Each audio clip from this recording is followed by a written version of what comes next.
नृसिंह भगवान के मूर्ति भी प्रकट हुआ और नृसिंह भगवान के मंदिर भी प्रतिष्ठा भी हो गया। 5 दिनों में ही ये सब समापन हुआ। अब रहा अश्वमेध यज्ञ। तो 1000 बार अश्वमेध यज्ञ करना है। तो इंद्रद्युम्न अभी अभी वहां गए हैं। कोई यज्ञ करने के लिए कितने सामान चाहिए होता है।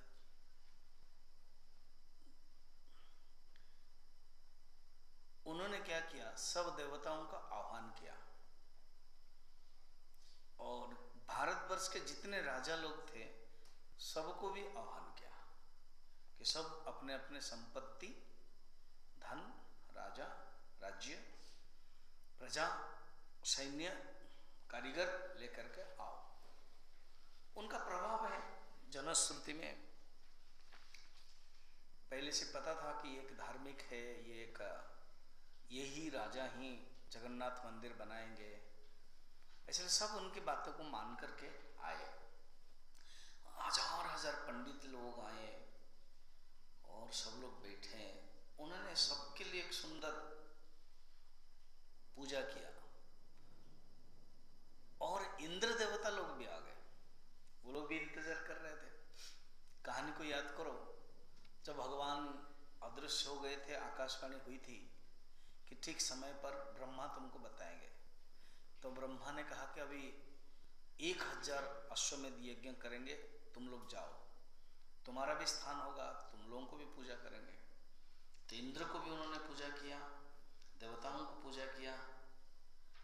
तो कुबेर जो है खुद देख करके आश्चर्य कि अच्छा, हम लोगों ने कि इनको कुछ मदद भी नहीं किया अभी तक, फिर भी भारतवर्ष में इतने संपत्ति।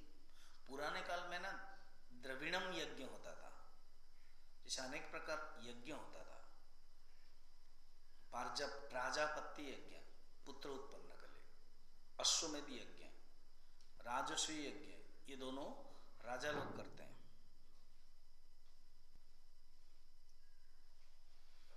फिर उसके बाद कि उन्होंने फिर और यज्ञ है, पर्जन्य यज्ञ, बारिश के लिए, सर्वइष्ट यज्ञ, द्रविणम यज्ञ, द्रविणम सर्वाधार यज्ञ, अस्त्र यज्ञ से अस्त्र भी निकलते थे। तो द्रविणम यज्ञ करते थे, धन संपत्ति आ जाती थी। तो उन्होंने सब अपने अपने राजा लोग ने किया होगा, सबके पास धन है, संपत्ति है, वसुधा है, पृथ्वी भी है। पृथ्वी खुद अपने आप में प्रकट होकर देती थी। अभी पृथ्वी रख लेती अपने पास। भागवत में है, पृथु राजा के समय में वो रखी थी। तब पृथु तो भगवान के अंश अवतार है, उन्होंने दोहन करके सबको प्रकट करवाया है। संपत्ति, धन, फसल आदि।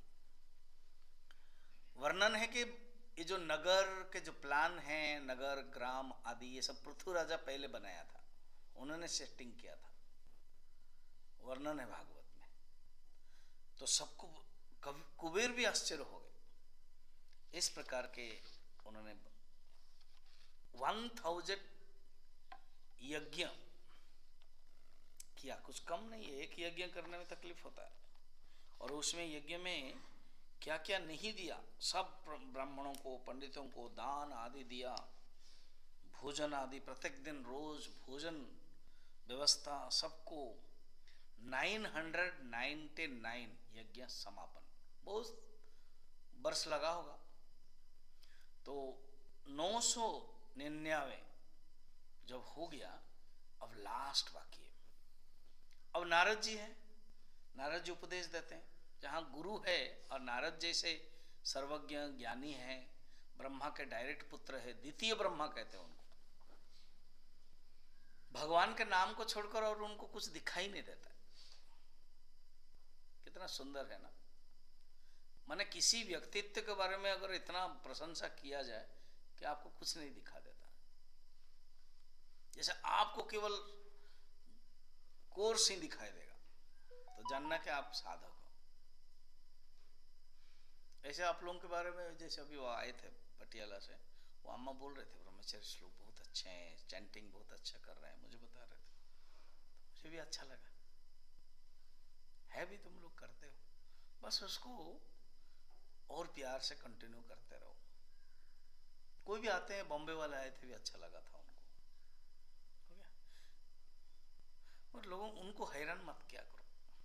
अब किसी के घर में रात 12 बजे जाके रूम में हैरान करते रहोगे, वो ठीक नहीं। वो ब्रह्मचारी का फिर विवेक नहीं है। विवेक वो होना चाहिए कि हम साधक हैं, वो लोग भी साधक हैं, बस ऊपर ऊपर से हंसी हो गया, खत्म। हमारा जो लक्ष्य है भूलना नहीं है, उसको याद रखना है।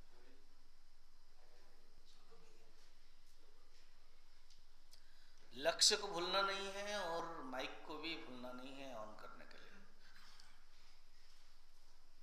ठीक है। तो कहने का मतलब क्या है कि कितना नारद जी के लक्ष्य वही है। तो नारद जी ज्ञाता भी थे, उनको हर समय उपदेश देते थे। तो इंद्रदेव ने कहा कि गुरुदेव, बड़ा सुंदर डायलॉग है, बातचीत में से अच्छा लगता है, कहानी है ना। गुरुदेव ये बताइए, अभी 99 हो गया यज्ञ, अब मुझे कुछ फल मिलेगा? चिंता मत करो, अब 1000 बाकी है, 7 दिन बाकी है। तो इंद्रदुम्न ने एक स्वप्न देखा। स्वप्न जब चतुर्थ प्रहर में होता है ना, तृतीय प्रहर में होता है, तृतीय और चतुर्थ अच्छा माना जाता है। अब जब द्वितीय प्रहर में कोई स्वप्न देखता है तो वो कामुक वाला होता है। शाम को 6 से 9 प्रथम प्रहर, रात 9 से 12 द्वितीय प्रहर, 12 से 3 तृतीय प्रहर और 3 से 6 चतुर्थ प्रहर। तो जो स्वप्न, देखो, जो नास्तिक है, जो आसुरी प्रवृत्ति है, वो कौन से प्रहर भी है वही देखेगा, और जो ज्ञानी है, भक्त है, वो कौन से भी प्रहर है वो भगवान के बारे में देखेगा। तो उन्होंने क्या देखा? क्षीर सागर है, सुंदर क्षीर सागर के एक मंडप है, और वहां भगवान विष्णु है, उनका दर्शन किया। लक्ष्मी माँ है, सब लोग स्तुति कर रहे हैं, सुंदर दर्शन किया। सोचा कि ये स्वप्न है ना सत्य है। तुरंत आए गुरु के पास। तो कुछ भी अनुभूति होती है ना, गुरु को बताना चाहिए, बोलना चाहिए, कुछ भी। तो तुरंत आकर के कहा। तो नारद जी खुश हुए कि देखो यही घटना होने वाली है। अभी कुछ ही दिन में तुम्हारा यज्ञ 7 दिन में समापन होगा। अवभृत स्नानम, यज्ञ में जानते हो अवभृत स्नानम।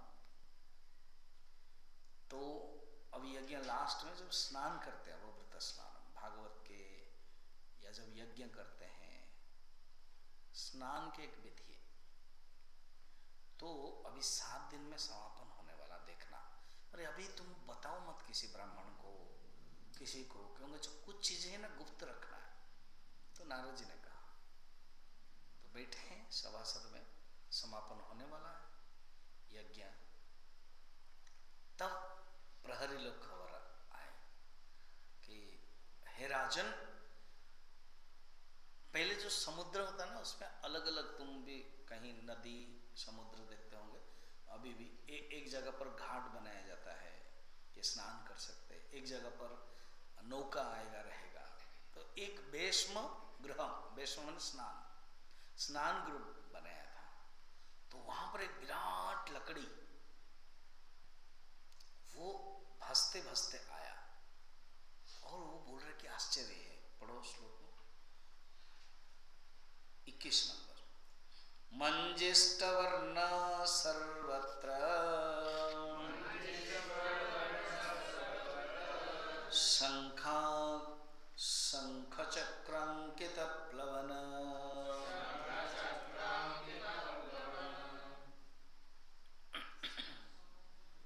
स्नानवेश्म समीपेशो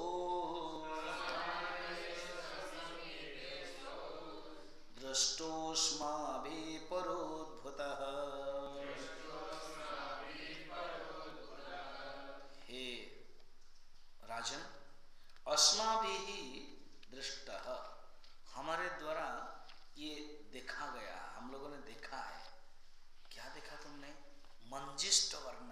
मंजिष्ठ वर्ण माने रेड कलर, मंजिष्ठ। अच्छा, ये जो लड़कियां लोग वो जो लगाते हैं उसको क्या बोलते हो? नहीं नहीं, वो जो एक पत्ता होता है, उड़ीसा में तो है। हाँ, मेहंदी। उड़ीसा में, उड़िया भाषा में मंजुआती बोलते हैं। तो मेहंदी एक पत्ता होता है, खास एक पत्ता, उसको लाते हैं और कपूर और कुछ चीजें देकर के वो उसको पीसते हैं और उसका पेस्ट होता है, चटनी जैसा लगेगा, खाना नहीं। चटनी का नाम सुनते ही फिर खाना शुरू कर दोगे। वो खाना नहीं खाते उसको फिर लगाया जाता है। देखा कौन? फिर एक दिन रखते हैं, वो लोग बड़ा हैरान हो जाते हैं जब लगा देते हैं, कुछ कर नहीं सकते। उनका अगर पति देव है तो वो खिलाएंगे, उनका भाई है वो तो खिलाएंगे, वो अपना नहीं खाएंगे। फिर आजकल तो मशीन होता है ना, टक टक टक टक टक पूरा हाथ में, वो वर्ण है, उसको बोलते मंजिष्ठ वर्ण। समझ में? तो मंजिष्ठ वर्ण, उसको ही मंजिष्ठ बोलते हैं संस्कृत में। क्या बताया था? मेहंदी। मेहंदी वर्ण। मेहंदी वर्ण कैसा है? ऐसे मंजिष्ठ वर्ण।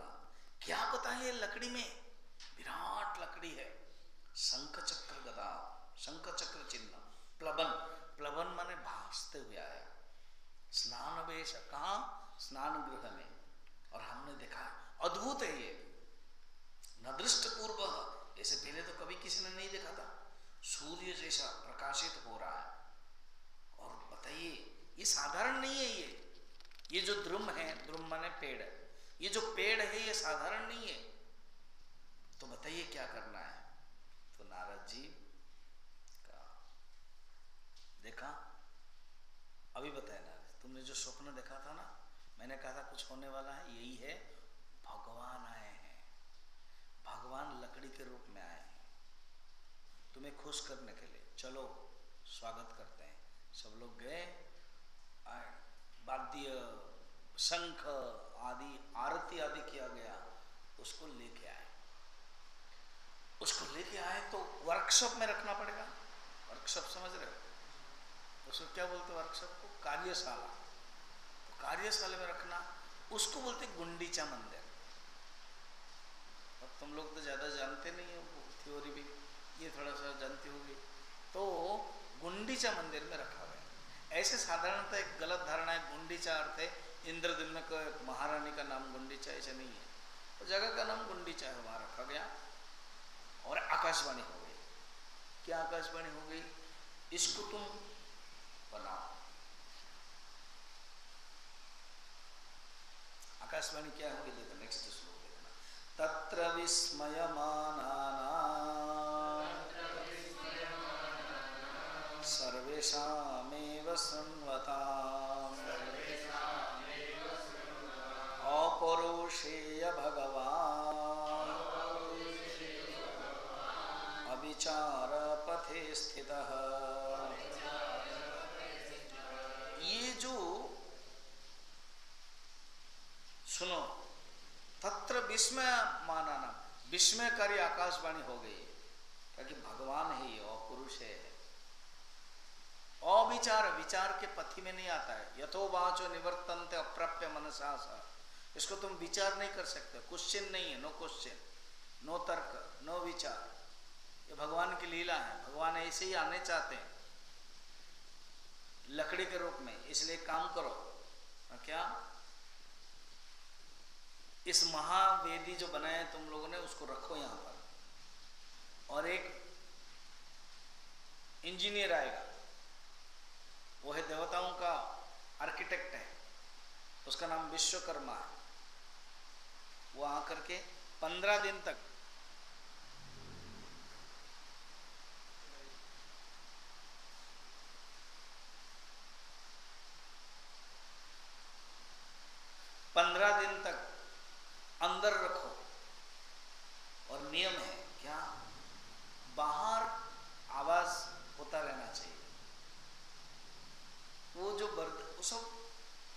आकाशवाणी हो रही है, राजा सुन रहे हैं, नारद सुन रहे हैं, सब सुन रहे हैं। एक वर्धकी आएगा, वर्धकी समझ रहे हो, जो मिस्त्री, राजशिल्पी, कारपेंटर बोलते हैं, हिंदी में क्या बोलते हैं उसको, बढ़ाई, बढ़ाई, वो आएगा, आकर के काम करेगा, लकड़ी से बनाएगा, सुंदर 4 रूप बनाएगा, भगवान विष्णु, फिर अनंतनाग, फिर लक्ष्मी का, फिर सुदर्शन का। उन्होंने बताया नहीं क्या क्या बनाएगा, ऑटोमेटिक जो देखेंगे वो वाला उन्होंने क्या बनाएगा वो। और सुनो, केवल इतना सुनो, क्या सुनो, वो जो बनाने की जो आवाज है ना, किसको सुनना नहीं चाहिए। बनाने की जो आवाज है कोई नहीं सुनना चाहिए, दरवाजा बंद करो और बाहर से आवाज चलता रहना चाहिए।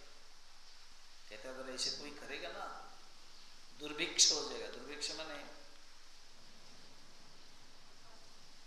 क्या बोलते हैं, अकाल पड़ जाएगा। तो इसलिए इसका नीति नियम पालन करो। तो सब लोगों ने सोचा ठीक है, बस। फिर सचमुच कुछ समय के बाद वो आ गया, प्रकट हो गया और कहा कि मैं इस दिव्य स्वरूप दारू से बनाऊंगा। खुद कहते हैं यहां पे खुद भगवान ही आ गए थे। इसमें बीच में कहानी कथा कही गई है कि वो जो गुंडीचा रानी है, उन्होंने कहा कि कोई आवाज नहीं हो रहा है, बुढ़ा है, मर तो नहीं गया, खोल दो। तो राजा ने खोलना पड़ा तो देखा कि हाथ नहीं है, आधा बनाया गया है। ये कोई शास्त्रीय कहानी नहीं है। अब हो गया समय, 15 दिन हो गया।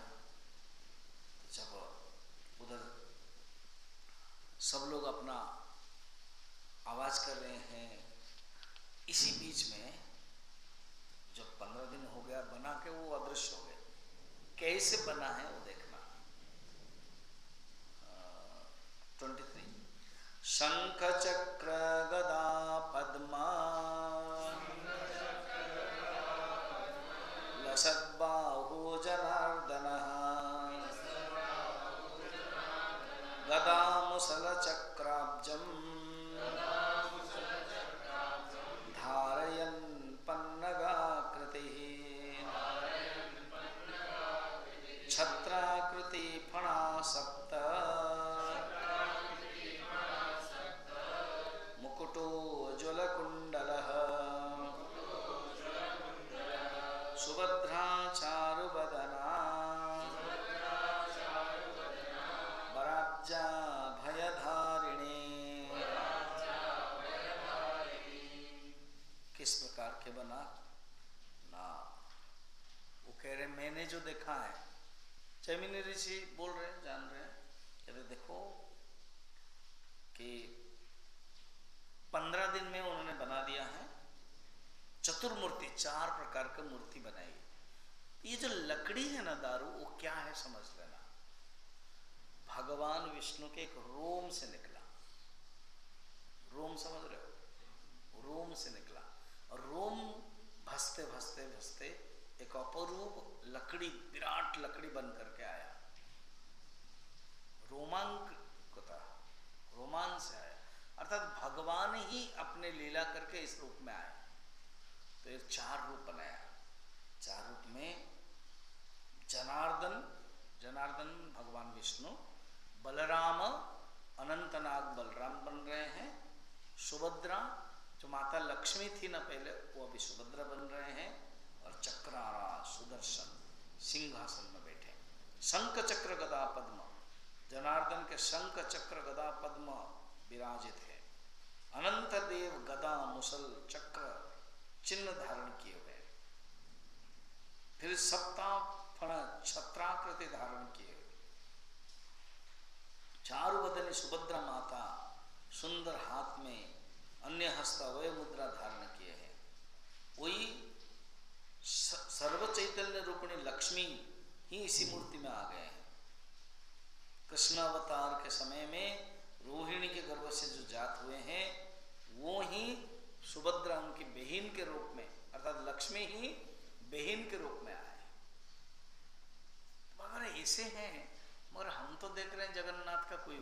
नहीं है, एक कोई का हाथ नहीं है, हम तो देख रहे हैं कोई उनके पैर नहीं है। ये क्या है? ये किस प्रकार के वर्णन है? तो इसको तो हम समझ नहीं सकते, इसका क्या कारण है? तो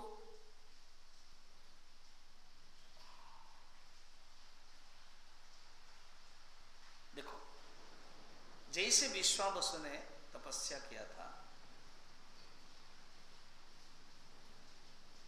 जैसे विद्यापति ने दर्शन करने के लिए इच्छा किया था, दर्शन किया था, जैसे मुनि ऋषि लोग राम भगवान को देखने के बाद उनके अंदर इच्छा हुई थी, असंख्य भक्त है, असंख्य ऋषि लोग हैं, कुछ लोग चाहते थे प्रभु आपका जो निर्गुण निराकार रूप है, हाथ नहीं है, पैर नहीं है, श्वेताश्वतर उपनिषद है, अपाणि पादो जवनो गृहीता सर्वेंद्रिय विवर्जितः, आपका कोई इंद्रिय नहीं है, सर्वचक्षु हो, सबकी आंख आप ही हो, श्रोत्रस्य श्रोत्रम मनसो मनोयत, सबका कान आप हो, आपके हाथ भी नहीं है, आपके पैर नहीं है। ये जो वेदांत में उपनिषद में वर्णन है, उसको अगर हम पिक्टोरियल चित्र में, मूर्ति में करना चाहेंगे तो किस प्रकार का होगा? तब ऋषियों ने चिंतन किया, भगवान की कृपा से भगवान ने ये रूप दिया कि जो तुम लोगों ने इच्छा किया था, निर्गुण निराकार रूप होगा मगर एक सगुण साकार भी होगा, एक कॉम्बिनेशन है। देखो, राम जब हम करते हैं, पूजा करते हैं, तो राम सगुण साकार है, उसमें मन में सोचते हैं कि ये निर्गुण निराकार है, अधिष्ठान में सोचते हैं। वेदांत को ले आओ, राम जो दिखाई देते हैं नाम रूप, उनका नाम है, उनका रूप है, और अधिष्ठान में हम सोचते हैं मृत्तिका एव सत्यम वाचारंभणं विकार नामधेयम। अभी हमारा भी सबका शरीर है, तो शरीर के दृष्टि से सगुण साकार है, मगर उसके अधिष्ठान के रूप में आत्म चैतन्य है, सच्चिदानंद है। पर क्या संभव है कि दोनों मिलाए, निर्गुण निराकार और सगुण निराकार, सगुण साकार है? ये वेदांत के जो सिद्धांत है, इस जगन्नाथ तत्व में बताया गया है। देखना, हाथ नहीं है, इसका अर्थ क्या है? अपाणि पादो जवनो गृहीता, श्वेतर उपनिषद में पैर नहीं है, अर्थात निर्गुण निराकार है, गुण भी नहीं है, आकार भी नहीं है। ये आकार नहीं है, फिर भी पूजा करना है, तो पूजा करने के लिए एक आकार चाहिए। शास्त्रीय अध्यास को ही उपासना कहते हैं। तो उपासना के लिए, पूजा करने के लिए शास्त्रीय अध्यास में निर्गुण निराकार, सगुण निराकार, सगुण साकार का संयोग है। इसी में निर्गुण निराकार में यही दिखाते हैं कि उनका कोई भी हाथ पैर नहीं है, और आंख गोल है। आंख गोल का अर्थ यही है कि सर्वचक्षु हो, अर्थात सब कुछ देख सकते हैं। एक कहावत है, चकाखी सब देखुची। इसका अर्थ है जो गोल आंख है वो सब देखती है। कौन कर सकता है? ओनली सर्वचक्षु, भगवान है, ईश्वर है। हमारी जो आंख है ना, वो कनकेव लेंस जैसा है। इसकी एक सीमा है, मैक्सिमम 25 सेंटीमीटर के रखते हैं, और मैक्सिमम 1 किलोमीटर के दूर में देख सकते हैं, 500 मीटर से ही हम अनुभव कर सकते हैं। मगर वो परमात्मा सर्वचक्षु, सब कुछ देख सकते हैं। इसको समझाने के लिए गोल आंख बताई गई है। फिर उनके जो रूप हैं, उनके जो कलर हैं, वो बताएंगे। अभी पहले कहानी समझें तो बहुत सुंदर है। बलभद्र जो आए हैं, वो कौन है कि अनंतनाग है। अनंतनाग ही राम के अवतार में आए थे, लक्ष्मण बन करके, और वो ही अनंतनाग ही जो लक्ष्मण है, वो उन्होंने कहा थे प्रभु मैं बड़े भाई बन करके आऊंगा। छोटे बनने से आपके आदेश पालन करना पड़ता है। माता सीता को उन्होंने जंगल में रखा, बहुत दुखी थे कि मैं बड़े भाई बनकर आऊंगा। अभी वो बलराम बनकर का है। सुदर्शन चक्र मनुष्य रूप में उनके साथ है गरुड़ जी, और लक्ष्मी सुभद्रा बनकर का है। न भेदोस्ती हो, जयमिनी कहते सुनो, कृष्ण और बलराम में कोई भेद नहीं है, एक परम ब्रह्म एक शब्द ब्रह्म है। देखो वेदांत, कृष्ण कौन है? परम ब्रह्म, और बलराम कौन है? शब्द ब्रह्म। तो ये एक इसी गर्भ में वो जन्म हुए हैं, केवल भेद व्यवहार की दृष्टि से लौकिक मात्र है, सचमुच कोई नहीं है। पुराणों में भी लक्ष्मी ही आए हैं। और सुनो सुनो, क्या जितने भी संसार में पुरुष देखते हो ना, वो सब विष्णु ही है, और जितने भी संसार में स्त्री देखते हो वो सब लक्ष्मी है। देव, तिर्यक जाति, मनुष्य, सब में यही तत्व है, शिव शक्ति, शिव शक्ति। इस प्रकार के भगवान के रूप का वर्णन किया गया है। तुरंत आकाशवाणी हुई भी, ये तो कह रहे ना कथा, कहते ये जो रूप देखा इन लोगों ने, आकाशवाणी हो गई। वो तो चले गए कौन? बढ़ाई विश्वकर्मा। तो कहते सुनो, इस प्रतिमाओं को तुम चित्रकर को बुलाओ और करो। 25 अभी देखेंगे, पढ़ेंगे, पहले समझा। आकाशवाणी हो, सुनो सुनो सुनो, ऐसे नेकेड मूर्ति ने मत रखना। लकड़ी का बनाया था ना मंजिष्ठा, तो उसको कलर करवाना है। खुद ही बोल रहे भगवान, क्या कह रहे हैं कि तुम एक पट लाओ, पट माने वस्त्र, अलग अलग वस्त्र है, उसको लाओ, आवृत करो। खाली नेकेड नहीं देखना चाहिए, चित्रकर को बुलाओ, सुनो कैसे बनाना है। खुद आकाशवाणी होते हैं, भगवान विष्णु के जो जगन्नाथ है उनका नील वर्ण बनाओ, नीलाब्र श्यामल विष्णु, वो ही काला के रूप में दिखाई देता है, नील वर्ण। इसका तात्विक रहस्य क्या है? भगवान असीम है, निर्गुण निराकार असीम है, आकाश। विवेक चूड़ामणि में ग्रंथ में हम इतने पढ़े कि गगन जैसा है, आकाश है, नील, जो बहुत दूर है इसलिए नील दिखाई देता है, सचमुच नीला नहीं है, असीम है। तो निर्गुण निराकार असीम है, नील वर्ण करो। बलदेव को तुम शुभ्र अर्थात सफेद करो, क्योंकि जो सफेद होता है ना वो कर्म का प्रतीक है। बलदेव जी कर्म है। जब रथ यात्रा होती है, पहले बलदेव जी का रथ चलता है। अर्थ ये है कि वो जीवन में कर्म पहले चाहिए, कर्म के रथ से पहले चाहिए, उसके बाद सुभद्रा है, भक्ति चाहिए, उसके बाद जगन्नाथ आते हैं ज्ञान। तो जीवन में कर्म पहले, भक्ति बाद, उसके ज्ञान। गीता में भी देखो, पहला जो 6 अध्याय कर्म षटक, उसके बाद भक्ति षटक, उसके बाद ज्ञान षटक, इस प्रकार के। फिर कहते हैं सुनो, चक्रवर्ती सुदर्शन को रक्त वर्ण, रेड कलर। रेड कलर क्या है? संन्यास अर्थात रियलाइजेशन। तो सुदर्शन भागवत में भी है, सुदर्शन माने अत्यंत परमात्मा को अच्छी तरह से देखना, दर्शन करना, अपरोक्ष अनुभूति करना। सुभद्रा माँ को कुंकुम, कुंकुम जैसा वर्ण, अरुण वर्ण, कुंकुम अरुण वर्ण में करो, और अलग अलग भाव भंगी के अलंकार लगाओ। प्रतिमा को दारू रूप में दृष्ट, खाली ऐसे देखोगे तो गलत है, नियम नहीं है। तो बस आकाशवाणी खत्म हो गया। फिर कहते हैं देखो, गात्र लेपन, चंदन का जो लेपन करना है, और अगर ऐसे कोई देखेंगे ना खाली, तो अकाल पड़ता है, वो नियम नहीं है। ऐसे करके बंद किया। फिर अभी देखना क्या बोल रहा है। कारयित्वा प्रतिष्ठाप्य तत्रैनं विनिवेशय पुरा स्थितं पर्वतेऽस्मिन्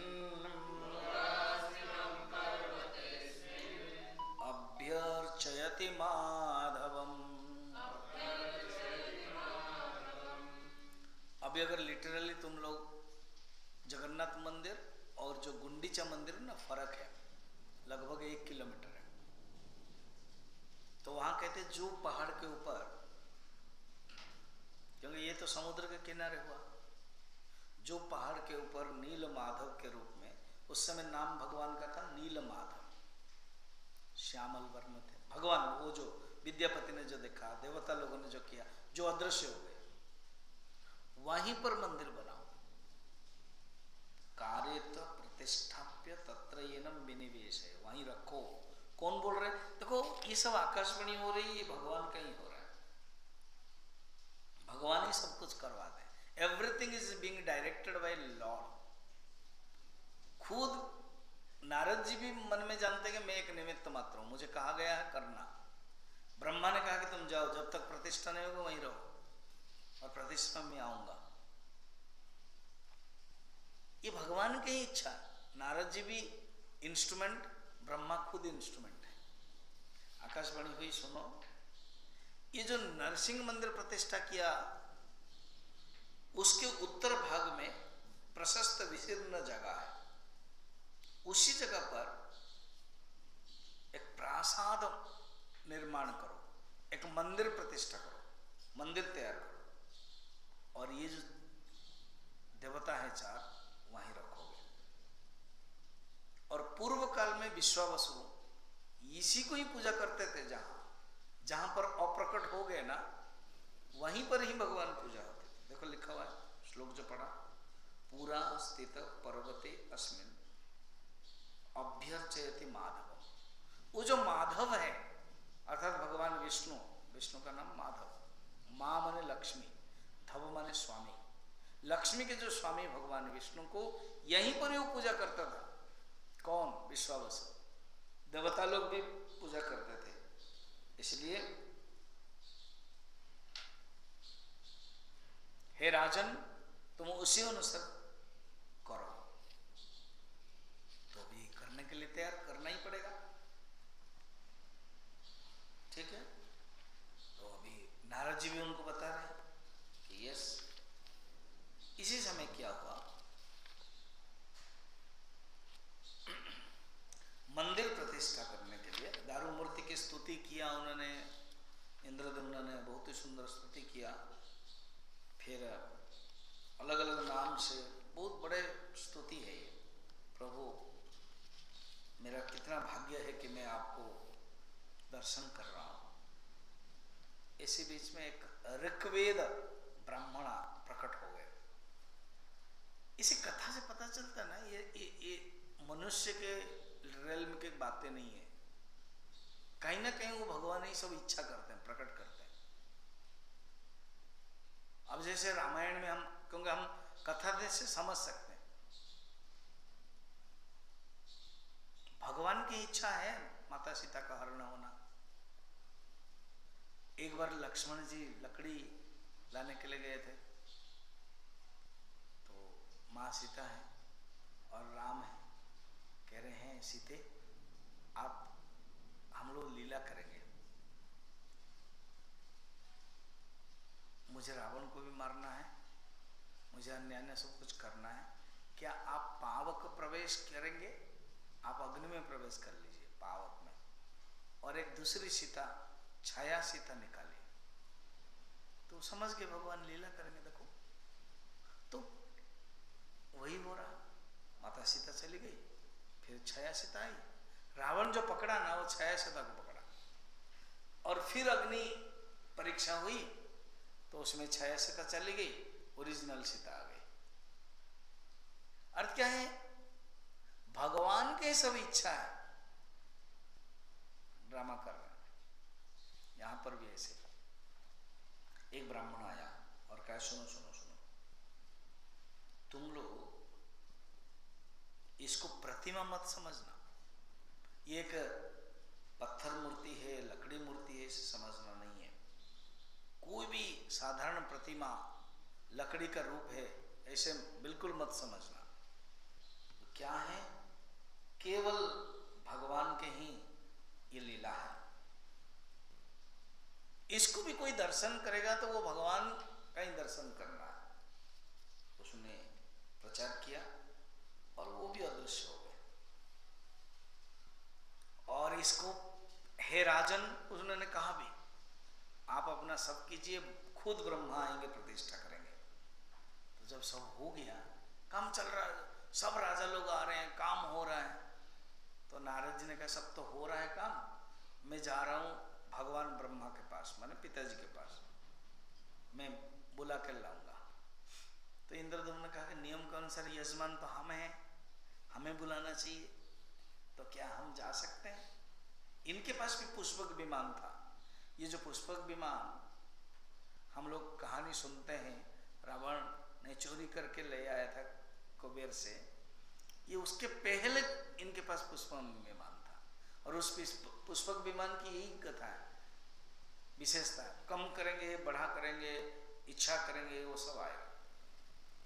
तो उन्होंने कहा कि मैं पुष्पक विमान मंगाऊं। उस समय उसका नाम पुष्पक नहीं था, कुछ दूसरा, तपस्या से सब कुछ संभव है, जरूरत नहीं है, मेरे शक्ति बल से हम लोग जाते हैं। तो नारद जी के शक्ति बल से दोनों चल पड़े आकाश मार्ग में। तो आकाश मार्ग में चल पड़े तो इंद्रदेव तो गंभीर थे, चुपचाप थे। तो नारद पूछा, इंद्रदेव तुम गंभीर क्यों हो रहे हो? पिताजी के पास जा रहे हैं, उनको बुलाने के लिए जा रहे हैं। बोले नहीं, मैं इसलिए सोच रहा हूँ हमारे एब्सेंट में ये लोग काम करेंगे कैसे, हमारे एब्सेंट में सब ठीक होगा कि नहीं, हम आएंगे और कुछ नहीं होगा ना, चिंता मत करो, सब कुछ होगा। तुमको पता नहीं ब्रह्मा जी अभी देवताओं को भेजने वाले हैं, तुम आते ही देखोगे सब देवता लोग भी काम करेंगे, खुद इंद्र कुबेर आदि सब, क्योंकि भगवान ब्रह्मा खुद प्रतिष्ठा करने के लिए आ रहे हैं, इसलिए निश्चिंत रहो। अब ब्रह्मपुर में पहुंच गए, भगवान ब्रह्मलोक, उसमें वर्णन बड़ा सुंदर है, जो हम लोग पुराणों में से देखते हैं। तो ब्रह्मलोक में जब पहुंचे, उसमें ब्रह्मा है और डांस हो रहा है, गायत्री है, सावित्री माने सरस्वती है दोनों तरफ से, और अप्सरा लोग डांस कर रहे हैं, कुछ देवता लोग बैठे हैं, द्वारपाल है। नारद जी के लिए तो कोई रोक टोक नहीं है ना, नारद जी अंदर चले गए। अब जब इंद्रदेव जाने के लिए कहा कि, तो कहा कि माफ करें, जब तक परमिशन नहीं आएगा ब्रह्मा जी के पितामह के, वो तो आपके लिए तो रोक टोक नहीं है, और कोई बाहर के लोग आएंगे तो बोलना पड़ेगा ना, ठीक है। क्योंकि अभी दुर्वासा ऋषि भी लंच रूम में बैठे हैं, लंच रूम समझ रहे हो, वेटिंग रूम में बैठे हैं, वो मैंने मना कर दिया, अगर मैं इनको छोड़ दूंगा तो मेरे ऊपर गुस्सा करेंगे, ठीक है। वो भी लोकपाल को लेकर के आए थे मिलने के लिए, कोई लोकपाल दिक्पाल, दुर्वासा ऋषि इनके बेटे भी है ना ब्रह्मा के, इसलिए नारद जी उनके भाई है, शिव जी उनके सब भाई है, तो ठीक है। अब कान में जाकर के डायरेक्ट नारद जी कोई चिंता नहीं, धीरे धीरे गए, प्रणाम किया, और कहा, कान में जाकर कुछ कहा कि पृथ्वी से इंद्रद्युम्न आए हैं, उधर मंदिर प्रतिष्ठा हो गया, आपको निमंत्रण करने के लिए आए, काफी बता दिया।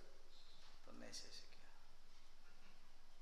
तो अंदर अभी चले गए, खड़े हैं इंद्रद्युम्न और देख रहे हैं, समापन हो गया। फिर उसके बाद तो नारद जी परिचय दे रही है, इंद्रद्युम्न है पृथ्वी का अवंतिका नदी नगर के राजधानी के राजा हैं, और ये ही नीलाचल पर्वत में आकर के मंदिर प्रतिष्ठा किया, नृसिंह भगवान का मंदिर हो गया, जगन्नाथ मंदिर प्रतिष्ठा हो रहा है, 4 मूर्तियां हो गई हैं, सब बता दिया। तो उन्होंने कहा कि हाँ, मुझे बताया गया था, ठीक, मुझे बताया गया था, ठीक है, अब मैं, तुम चलो, मगर याद रखो हम तुम्हारे जो, हाँ इसी बीच में जगन्नाथ बलभद्र सुभद्रा को पूजा कैसे किया गया है वो बताया गया है। तो चलो 26, 27, 28 पढ़ते हैं, जो जगन्नाथ आदि को पूजा कैसे किया है। द्वादशाक्षर मंत्रेण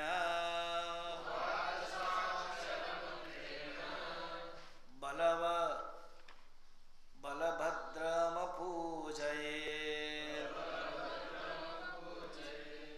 यमुपास्य ध्रुवस्थानम् प्राप्तवानोत्तमोत्तमम् त्रयीप्रसिद्धं यत्सूक्तम् पावनं पौरुषं महत् तेन नारायण भूपः पूजयामास शक्तितः दिव्या सुक्तेन भद्रां ताम् सौदर्शन्या सुदर्शनम् यथा समृद्धि भक्त्या ताम् पूजयित्यानृपोत्तमः। एक थोड़ा सा बैक आ जाओ। जब जगन्नाथ बलभद्र सुभद्रा हो गए थे तब स्तुति किया गया और पूजा करने के लिए नारद जी ने कहा। जैसे हम लोग जगन्नाथ गणेश जी को रखा था ना, तो गणेश जी के लिए सब संकल्प करके पूजा हुआ, अंगन्यास, करन्यास, धनुष, मूर्ति, ये सब ऐसी पूजा हुआ। क्या क्या पूजा, कैसे कैसे मंत्र में देखना।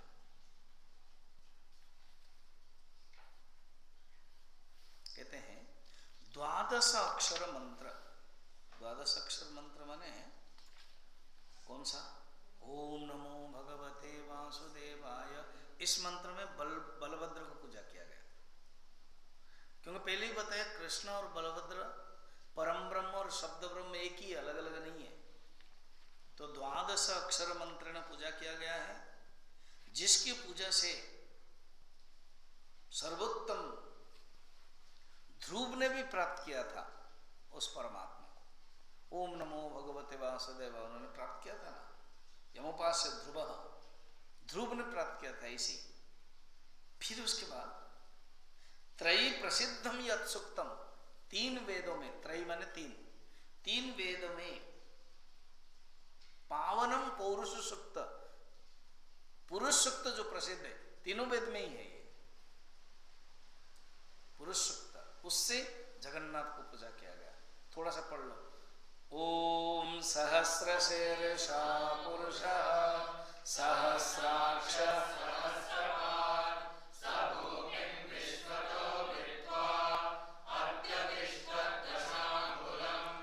पुरुष एवेदं सर्वं यद्भूतं यच्च भव्यं भूतामृतत्तस्येषानः। पुरुष सूक्त में अनेक ब्राह्मण होंगे, नारद जी खुद है, पूजा किया गया। वहां कहते एलोबरेट किया गया, हाँ थोड़ा सा बताया। अच्छा, फिर देवी सूक्त है क्या? देवी सूक्त, हाँ, देवी सूक्त है। देवी सूक्त से भद्राम सुभद्रा को देवी सूक्त में पूजा किया गया है।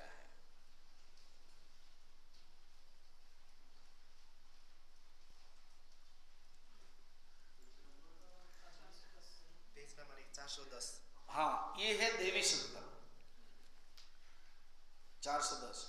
ओम अहम रुद्रेभिर्वशभिर्शरम्याहमादि तेरुतं विश्वदेवैः अहम मित्रावरुणो भा विभक्तमयीन्द्राग्नि अहमाश्वनो भा। ये है क्या है? देवी सूक्त। ऐसे देवी सूक्त से पूजा किया गया। और सौदर्शनी सूक्त है अथर्ववेद में, वो हम लोग नहीं जानते। सुदर्शन के लिए भी सूक्त है, सौदर्शन सूक्त किया गया। यथा समृद्धि भक्त्या तान पूजयित्या नृपोत्तम, नृपोत्तम ने पूजा किया। ठीक है, अब क्या हुआ उसके बाद तो हमने बताया दिया। नारद जी ने कहा कि पिताश्री ये है इंद्रद्युम्न है राजा, मंदिर बन गया है। तो बोले अरे बाबा तुमको पता नहीं क्या, अभी मनवंतर खत्म हो गया है, तुम मुझे यहाँ आए, नारद जी को पता है सब चेंज चांज हो जाएगा। तुम स्वयंभू मनवंतर के राजा है, तुम जब यहाँ आए वहां पर कुछ नहीं है, सब काल का नियम है। अर्थात ब्रह्मलोक में थोड़ा सा डांस भी देख लेते हैं क्षण, यहाँ अनेक समय चला गया। देखना पढ़ना श्लोक को क्या बता रहे हैं। मन्वंतरो हि दिव्यानां युगानामेकसप्ततिः तव वंशोऽपि विच्छिन्नः कोटिश क्षितिपागताः देवो अन्तिमश्च प्रासादः द्वयम् अत्र अवशिष्यते। एक मनवंतर में 81 युग होता है। देखो लिखा हुआ है मनवंतरि ही दिव्यानाम युगानाम एक सप्तति 71 सप्तति 71 एक युग में एक मनवंतर। वो ब्लैक बोर्ड में मैंने लिखवाया था, याद करो। तो अभी अनेक युग चला गया है। देखो श्लोक पढ़ो ठीक से। तब वंश भी विच्छिन्न, तुम्हारे वंश में कोई नहीं है, तुम्हारे राजा लोग नहीं है, जो लोग तुम छोड़ छाड़ करके आए थे, मंदिर कंप्लीट हो गया है, कोई राजा नहीं है। इवन तुम्हारा अवंतिका में तुमने जो अपने बेटे को भी किया है वो भी नहीं है। तब वंश भी विच्छिन्न कोटिश क्षितिपागता, करोड़ों करोड़ों राजा आए गए, पूरा मनवंतर चेंज हो गया। अभी सेकंड मनवंतर चल रहा है, 125 मनवंतर चल रहा है, फर्स्ट मनवंतर खत्म। फिर भी दो है उस जंगल में, वो जंगल अभी भी है नीलाचल पर्वत में। देखना क्या लिखा है, देव अंतिमश्च प्रासाद, अर्थात देवता है और प्रासाद अंतिम, माने ये दोनों हैं। द्वयम अवशिष्यते, लास्ट में, अंतिम लास्ट में दो ही है देवता। ये जो तुमने बना के लाए ना 4 देवता वो है, और जो प्रासाद तुमने बना के आए थे बना वो भी है। ये दो छोड़कर कुछ भी नहीं है, न राजा ना ये, प्रलय हो जाता। तो अभी क्या करना, चिंता मत करो। नारद इनको लेके जाओ, मैं अभी तुरंत बुलाता हूँ। तो इंद्र को बुलाया, कहा कि देखो अभी मैं प्रतिष्ठा करने के लिए जाऊंगा, वहां कुछ भी नहीं है, इसलिए तुम लोगों को हेल्प करना है। और आकाशवाणी हुई थी, याद है ना जी, बस अभी यही मौका है, खुद भगवान प्रतिष्ठा होने वाले हैं इसी रूप में। मैं जाऊंगा, तुम लोग पहले जाओ, ये इंद्रद्युम्न है, इनको हेल्प करो। अभी कुछ नहीं है इनके, नहीं इनका राज्य नहीं, कुछ नहीं है ना। अच्छा इसी बात है ना। तो नारद जी ने कहा एक काम करते हैं, आप चले जाइए, मैं कुछ ही दिन में ही आ रहा हूं।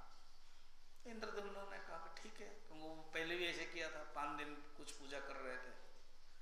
तो उन्होंने आए, इंद्र आदि सब लोग काम कर रहे हैं, सब तैयारी हो रही है। बहुत दिन में देखा क्या है, इसी बीच में एक उड्र देश का राजा, नाम है गाल, उसको गालव कहते हैं, गाल या गालव। वो शिकार करने के लिए आए। उन्होंने दोनों में से एक को देख लिया, शक्तिशाली होंगे। जगन्नाथ दिखाई नहीं दिए, जगन्नाथ बलभद्र सुभद्र जो थे वो लुक्कायित थे, वो किसी ने नहीं देखा। और विराट बिल्डिंग है ना, वो जो मंदिर है, उसने मंदिर देख सोचा उसने क्या किया, जैसे राजा लोग शैल निवास जंगल में आके टेंट लगा के रह रहे थे, शक्तिशाली था। उसने सोचा सुंदर मंदिर है, इस मंदिर में कुछ रखना चाहिए। तो माधव की मूर्ति, जो कृष्ण के मूर्ति, माधव विष्णु की मूर्ति रख ली। रख के जो कुछ ब्राह्मण लोग होंगे उनसे थोड़ा सा पूजा करके चला गया वो नीचे। यहाँ रह नहीं सकते भी, जंगल है, व्यवस्था नहीं है, सब कुछ है, चला गया। तो इधर इंद्रद्युम्न जब आए और बाकी सब आए, जगन्नाथ बलभद्र सुरक्षित है, वो पेड़ पौधे से ढके हुए हैं, लुक्कायित है, और मंदिर में ये एक मूर्ति रखा है। ये तो मूर्ति यहाँ ठीक नहीं है। उन्होंने फिर एक नया मूर्ति मंदिर बना दिया कि ये जो मूर्ति है किसी ने रखा है वहाँ। वो सुना कि कोई एक इंद्रद्युम्न राजा आकर मैंने जो मूर्ति रखा था वो हटा दिया है। वो आकर के युद्ध करने के लिए आया तो देखा क्या रही, जहाँ इंद्र काम कर रहे हैं, जहाँ कुबेर काम कर रहे हैं, और ये ब्रह्मा के 5th जनरेशन वाले हैं, और मैंने सुना था यही मंदिर इन्होंने बनाया था, तो माफी मांगने लगे। तो इंद्रद्युम्न गालों को कहा देखो अल्टीमेटली ये मंदिर प्रतिष्ठा होने के बाद आप ही दायित्व लोगे, you will be care taker. मैं तो होने के बाद मैं चला जाऊंगा ब्रह्मलोक, मुझे ये सब आसक्ति पसंद नहीं है। वो भी खुश हो गया, अब रेडी है ब्रह्मा के आने के लिए, है ना। तो कब आएंगे तो देखना, 20 कौन सा है 30। तो उसमें अब कब प्रतिष्ठा हो रहे ना वो बता रहे हैं। अब ब्रह्मा ने कह दिया था कि मैं आऊंगा, तो ब्रह्मा कैसे आ रहे हैं बड़ा सुंदर वर्णन है, समय भी हो रहा है। वो विमान में आ रहे हैं। पुराने जमाने में जो है जहाज, अभी आजकल जो एरोप्लेन है ना, पुराने जमाने में भी था। अभी जब एरोप्लेन आता है एक सीढ़ी जोड़ा जाता है ना, यहाँ से एक होता है एरो ब्रिज होता है आजकल सिस्टम, और एक सीढ़ी जाता है, वो जोड़ते हैं। वहाँ विमान आया, अपने आप में सीढ़ी निकल आया वहाँ से। फिर ब्रह्मा, दुर्वासा, भरद्वाज सब आए, सब लोग खुश हो गए, स्तुति करने लगे, जयकार करने लगे। फिर भगवान पहले ही गए वहाँ जहाँ भगवान है, उन्होंने स्तुति किया। फिर मंदिर आए, फिर मंदिर में प्रतिष्ठा किया। प्रतिष्ठा देखो कब हुआ है, वैशाखस्य मले पक्षे अष्टम्यां पुष्ययोगतः कृता प्रतिष्ठा भो विप्राः शोभने गुरुवासरे। वैशाख महीना था, पुष्य योग नक्षत्र था, शुक्ल पक्ष अष्टमी तिथि थी, उस दिन गुरुवासर था। ब्रह्मा ने प्रतिष्ठा किया, क्लियरली लिखा हुआ है ना, वैशाखस्य मले पक्षे अष्टम्यां पुष्य योगतः कृता प्रतिष्ठा भो विप्राः, क्योंकि जैमिनी बोल रहे हैं ना, हे विप्राः, हे ब्राह्मण लोग, शोभने गुरुवासरे कृता प्रतिष्ठा, प्रतिष्ठा किया। कौन? ब्रह्मा। तो ब्रह्मा प्रतिष्ठा किया। जब प्रतिष्ठा हुए, वैशाख शुक्ल अष्टमी, ये बहुत ही अच्छा माना जाता है जब प्रतिष्ठा किया। स्तुति भी बहुत सुंदर है, ब्रह्मा स्तुति करते हैं, नारद भी स्तुति करते हैं। तो इस प्रकार की स्तुति के बाद एक ब्रह्मा उपदेश देते हैं, ब्रह्मा ही उपदेश देते। देखना, खंडना सर्व दुखानां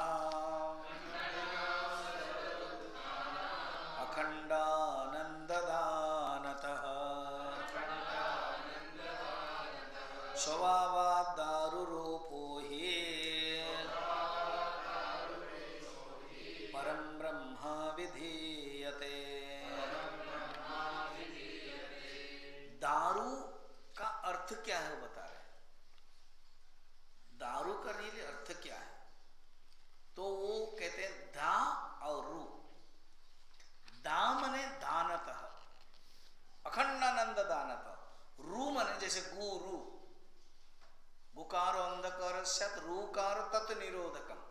अंधकारस्य निरोधकत्वात् गुरुरीति अभिधीयते। दारू, दा मने दानतः, रू मने दुख को खंडन करना। तो वो जो दारू है वो भगवान ही है, आनंद स्वरूप है, समस्त दुख निवृत्ति और परमानंद प्राप्ति होते हैं। ऐसे दारू को स्तुति करते हैं। फिर ये रथ यात्रा के बारे में वो बताएंगे जो हम लोग कल देखेंगे। ओम पूर्णमदः